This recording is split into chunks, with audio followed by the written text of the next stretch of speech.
13वीं पुतली कीर्तिमती की कहानी को सुनकर राजा भोज कुछ देर सोचने लगे और फिर वापस से सिंहासन पर बैठने के लिए आतुर हो गए। तभी उन्हें 14वीं पुतली, जिसका नाम सुनैना था, उसने रोक लिया। उसने कहा कि राजा, क्या आप में भी वो गुण है जो आपको इस सिंहासन के योग्य बनाता है? जब राजा ने पूछा कि वो कौन सा गुण है जो महाराज विक्रमादित्य में था और मुझ में नहीं है, तब 14वीं पुतली ने उसे महाराज विक्रमादित्य की कहानी सुनाई। महाराज विक्रमादित्य एक सर्वगुण संपन्न राजा थे। उनके राज्य में कोई भी दुखी नहीं था और वे छोटे छोटे नागरिक की समस्या का समाधान भी करते थे। एक दिन उनके दरबार में कुछ किसान आए और प्रार्थना करने लगे कि महाराज, हमारे राज्य में जंगल से निकलकर एक शेर आ गया है। वो रारेजाना हमारे पशुओं को मारकर खा जाता है। कृपया आप हमें इस मुसीबत से बचाइए।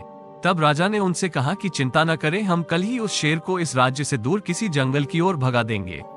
चूंकि महाराज विक्रमादित्य बहुत पराक्रमी थे, लेकिन वे किसी भी निहत्थे प्राणी को नहीं मारते थे, इसलिए उन्होंने सोचा कि वे कल उस शेर को किसी दूर जंगल में छोड़ आएंगे।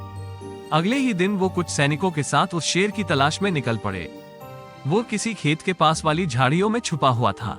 राजा ने देखते ही उसके पीछे अपना घोड़ा दौड़ा दिया। शेर ने जैसे ही घोड़े की टापों को सुना, वो जंगल की ओर भागने लगा।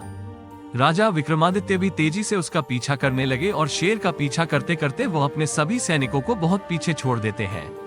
वहीं घना जंगल होने के कारण राजा रास्ता भी भटक जाते हैं।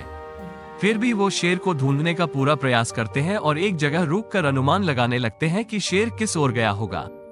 तभी अचानक शेर ने झाड़ियों के पीछे से छलांग लगाई और राजा के घोड़े को घायल कर दिया।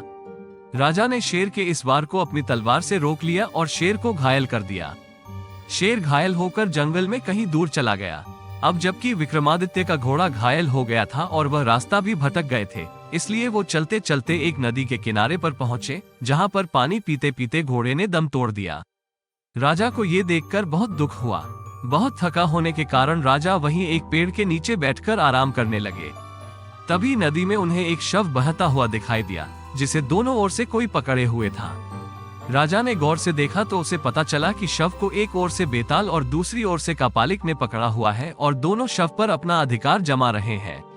दोनों लड़ते हुए शव को किनारे पर ले आते हैं और राजा को देखकर उससे ही न्याय करने को बोलने लगते हैं और साथ ही शर्त रखते हैं कि यदि सही न्याय नहीं किया तो वो राजा का वध कर देंगे। कापालिक ने कहा कि मैं इस शव के द्वारा अपनी साधना करना चाहता हूँ और बेताल ने कहा कि मैं इससे अपनी भूख मिटाऊंगा।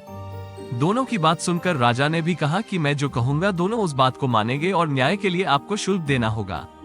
दोनों ने राजा की बात मान ली और बेताल ने राजा को एक मोहिनी काष्ठ का टुकड़ा दिया, जिसका चंदन घिसकर लगाकर राजा गायब हो सकते थे।